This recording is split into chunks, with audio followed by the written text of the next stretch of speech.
ایک بادشاہ بڑا نمازی تھا، بڑا روزدار تھا، باعمل تھا، تہجد گزار تھا، لیکن بادشاہی بھی بڑی اچھی چلاتا تھا، حکومت بھی بڑی اچھی کرتا تھا، کسی پر ظلم نہیں ہونے دیتا تھا۔ تو ایک مرتبہ ایک فقیر اس کے پاس سے گزرا اور کہنے لگا کہ آپ کے دربار میں شیر و بکری ایک جگہ کیسے جمع ہو جاتی ہے، میری سمجھ میں نہیں آ جاتا۔ بادشاہ نے کہا میں تمہاری بات کو سمجھا نہیں۔ اس فقیر نے کہا بادشاہ ہو کر تم اللہ کی عبادت بھی کر لیتے ہو، تم نماز بھی پڑھ لیتے ہو، روزہ بھی رکھ لیتے ہو، حج بھی کر لیتے ہو، زکوٰۃ بھی دے لیتے ہو، غریبوں کی فریاد بھی سن لیتے ہو، مظلوموں پر ظلم بھی نہیں ہونے دیتے ہو، اور دنیا بھی چلا لیتے ہو، یہ دونوں چیزیں تم ایک ساتھ کیسے کر لیتے ہو؟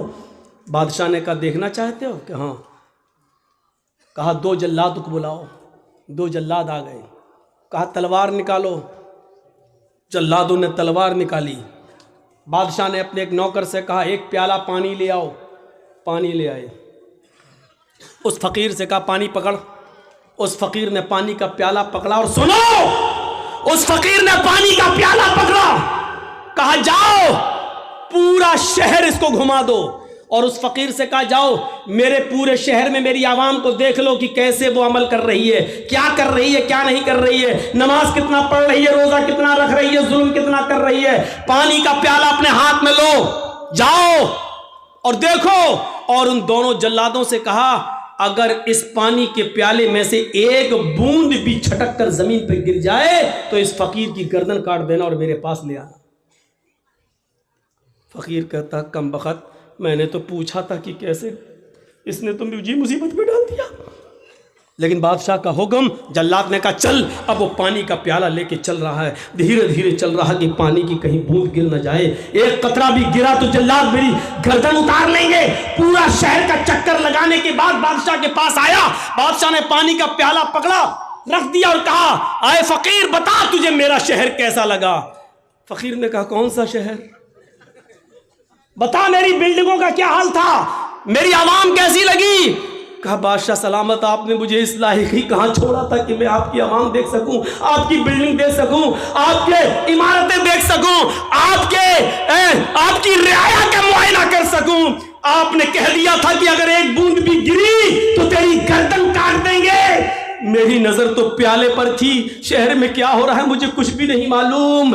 بادشاہ نے کہا یہی جہنم کا ڈر، یہی اللہ کے عذاب کا ڈر مجھے ہر وقت لگا رہتا ہے، اس لیے میں بندوں کے حقوق بھی پورا کرتا رہتا ہوں اور اللہ رب العالمین کی عبادت بھی پوری کرتا رہتا ہوں، اللہ کی عبادت میں بھی کمی نہیں ہونے دیتا ہوں، اور میں اپنی رعایا کے ساتھ بھی کبھی ظلم نہیں ہونے دیتا ہوں، کیونکہ مجھے جہنم کا نقشہ، جہنم کا خوف، عذاب قبر کا ڈر مجھے ہر وقت لگا رہتا ہے۔ میرے پیارے ساتھیوں، ایک نوجوان جب یہ تصور کر لے کہ ہم شراب کی بوتل پی رہے ہیں اس کا عذاب کتنا ہے، ہم جو جوا کھیل رہے ہیں اس کا عذاب کتنا ہے، کلیا چکی سڑکوں پر بکنے والی لاٹری اس کی پرچیاں ہم خرید رہے ہیں اس کا عذاب کتنا ہے، اگر یہ تصور وہ اپنے دماغ میں کر لے کہ اس کا حساب ہمیں اللہ کے ہاں دینا ہوگا تو میرے بھائیوں پھر اس کا دماغ کبھی ان چیزوں کے اندر نہیں لگے گا۔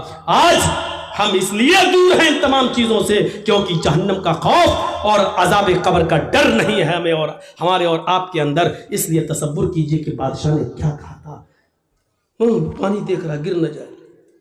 اب وہ کہہ رہا بتاؤ کیسا لگا شہر؟ کہ تیرا برا ہو، تو نے شہر دیکھنے کے لائق ہی کہاں چھوڑا ہم کو۔ جو آدمی جہنم کے عذاب سے ڈر جائے اور اللہ کے عذاب کے بارے میں تصور کر لے، پھر وہ آدمی دنیا میں کیا رہ جاتا ہے، اس کو اچھی لگے گی۔ یہ دنیا بہت بوڑھی ہو چکی ہے میرے بھائیوں، سن لو، یہ بہت دنوں سے، اللہ کے رسول کو تو گئے ہوئے 1400 سال ہوا ہے، نبی سے پہلے عیسیٰ اور نبی کے درمیان 500 سال کا فاصلہ، پھر عیسیٰ سے پہلے کوئی نبی، پھر ان کے درمیان فاصلہ، اور ایسے لیتے ہوئے چلے جاؤ حضرت آدم علیہ السلام تک۔ وہاں کے بعد سے اس دنیا کو سوچو اور سوچ کر غور کرو کہ یہ دنیا کتنی عمر رسیدہ ہو چکی ہے، لیکن جب ایک عورت بوڑھی ہو جائے تو رشتہ نہیں آتا ہے اس کے پاس، ایک عورت بوڑھی ہو جائے تو اس کو کوئی دیکھنے کے لیے تیار نہیں ہوتا ہے میرے بھائیوں، کیونکہ وہ بوڑھی ہو چکی ہے، اب وہ نہ بچے پیدا کرنے کے لائق رہ گئی ہے، نہ شادی کے لائق رہ گئی ہے۔ یہ دنیا جو اتنی بوڑھی ہو چکی ہے، اے نوجوانوں، یہ دنیا پھر ہمیں اچھی کیسے لگتی ہے؟ یہ دنیا پھر ہمیں گوارا کیسے ہو جاتی ہے؟ اس دنیا کو بوڑھا سمجھ کر ہم اس کو ریجیکٹ کیوں نہیں کر رہے ہیں؟ یہ دنیا پرانی ہو چکی ہے، پھر ہم اس دنیا کے پیچھے کیوں پڑے ہوئے ہیں؟ اللہ کے نبی نے فرمایا ارتحلت الدنیا مدبرتن وارتحلت الآخرۃ مقبلتن۔ لوگو، یہ دنیا پیٹھ دکھاتی جا رہی ہے، یہ تم سے منہ پھیرتی جا رہی ہے، والآخرۃ مقبلتن، اور آخرت تمہارے پاس آتی جا رہی ہے، آخرت تمہارے پاس آتی جا رہی ہے۔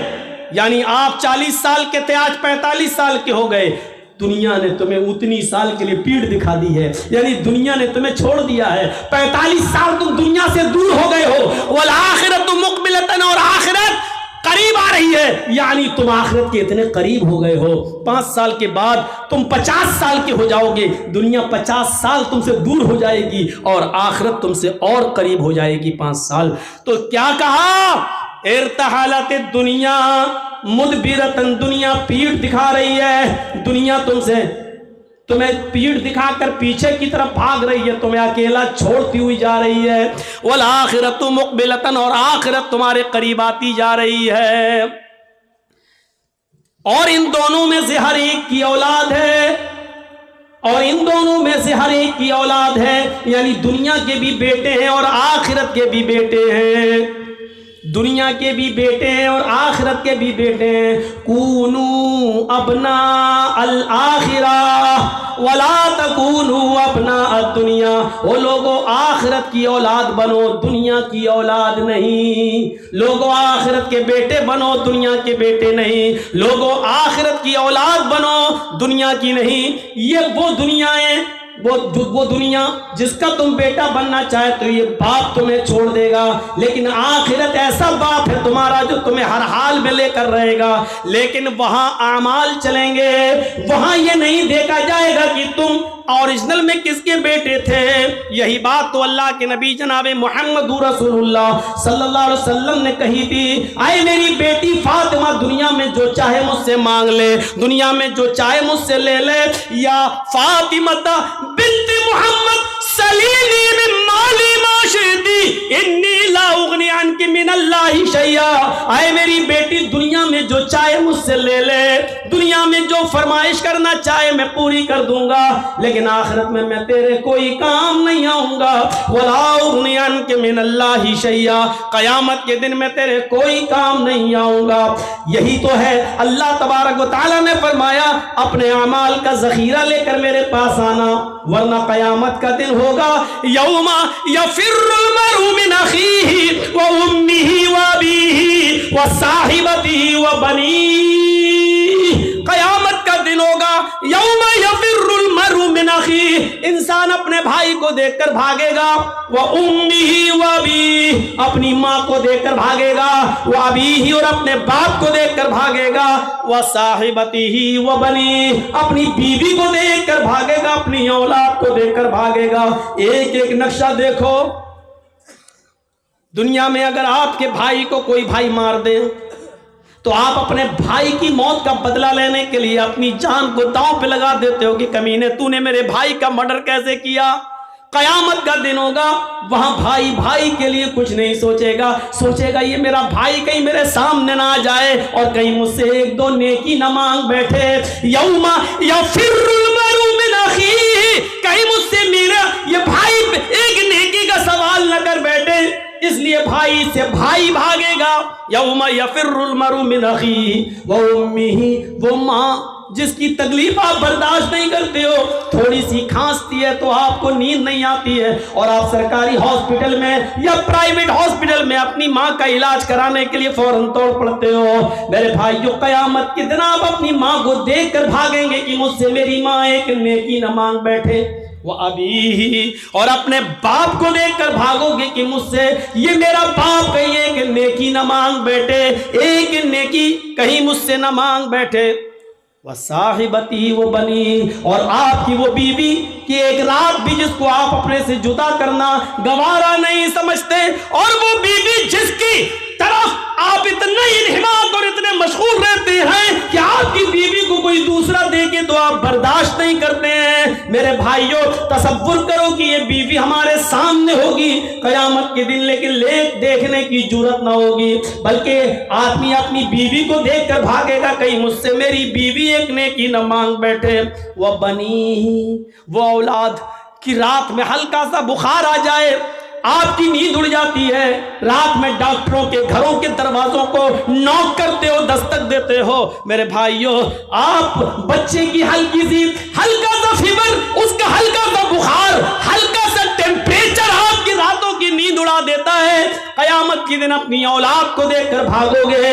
یہ منظر کو آپ اپنے سامنے رکھیے۔ اس بادشاہ نے فقیر سے یہی تو کہا تھا کہ جب تم ہمارے 2 جلادوں کی تلوار کی وجہ سے جب تم ہمارے شہر کا معائنہ نہیں کر سکے کہ کیا ہے، اسی طرح مجھے معلوم ہی نہیں کہ دنیا میں کیا ہے۔ اللہ کے عذاب کا تصور ہمارے دماغ میں ہر وقت رہتا ہے۔ اللہ کے عذاب کا تصور رہنا چاہیے ہر وقت۔